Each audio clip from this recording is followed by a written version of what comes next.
You've probably already looked at the video cover and thought, why on earth is he using a tennis racket for a golf drill?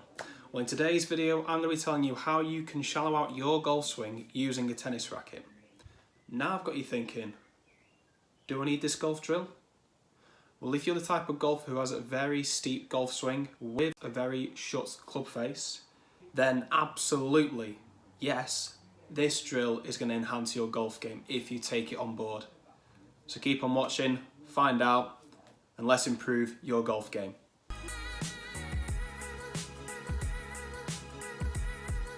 You don't need any golf balls, you don't need any golf clubs or any golf equipment. All you need is a tennis racket and a tennis ball. So what you've got to imagine is this is like a golf club. So you're not just going to go and set up to it like you're going to hit a tennis racket. You're going to properly set up to it like you are in a golf swing. So you set up into your position, your posture, with the racket out in front of you, with the correct grip like you would usually do in a golf swing. Then from there, for a right-handed golfer, you would take your left hand away. So if you're a left-handed golfer, you take your right hand away because you're swinging this way. But we're going to take a right-handed example. And from there, all you have to do is try and get that face that you'd be hitting the tennis ball with to face up in the sky once you finish your backswing. So as you can see here, I have took a 3/4 backswing, but I wouldn't advise doing full swings with this because once you get even further around, you know, you're really trying to open it up then and it gets a bit too exaggerated. So you want to relax the wrist, relax the arm, let the arm bend. So the part, like I said before, facing up to the sky.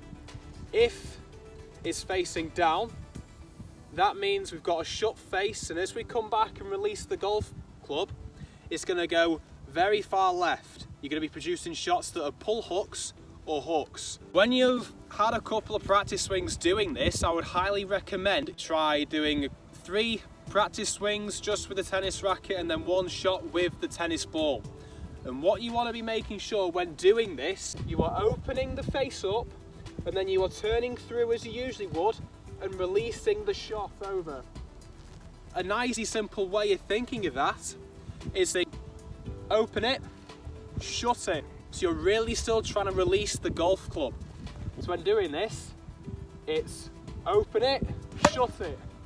And from there, as you can see, I was aiming right in the middle of the green and it set off right of my intended target line. If you are pushing your shots, don't hesitate. It just means that you're really exaggerating that feeling of opening the face on the backswing. Remember, going through a massive change in your golf swing, it's better to over-exaggerate the feeling rather than not exaggerate it enough. So how are we going to interpretate this drill into a golf club? Well, first of all, I would recommend starting off using a pitching wedge or a high lofted golf club, just because it is so much easier to hit.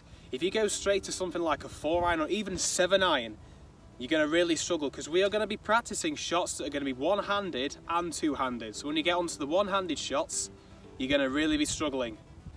And what I would highly recommend as well is using just a small tee peg, just to make it that bit more easier for you to get the ball up in the air, to give yourself more confidence as well when hitting these shots. So, tee it up, and teeing it up around, I would say 1/2 inch.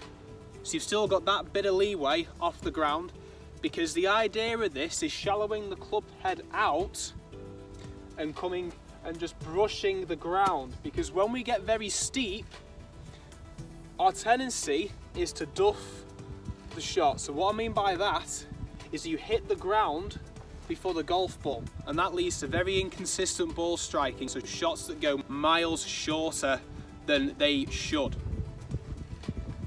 We've got the tee peg there. You're still opening it up and then releasing it through as well. But when doing this shot, we want to make sure that we're not hitting it down and hard at the ball. We want to make sure we're keeping our height, we're still rotating our body, shallowing the club out, trying to feel like, maybe another good way of thinking of this, is that the butt end of the club is facing away from you rather than down. So if we can get that butt end of the club facing away from you, the face will be more open, and you're trying to brush the ground and just let it release. As you can hear that sound,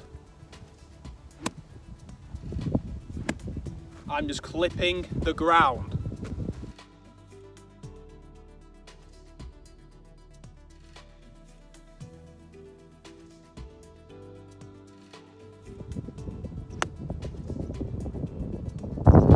When it comes to doing full swings with this, is relax the left arm and feel like the whole control of the golf swing is just from the right arm. You don't want to tense the right arm, but you want to feel like the right arm is in control of the golf swing.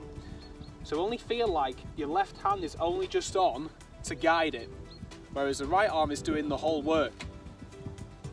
So we're shallowing it off and we're releasing it through.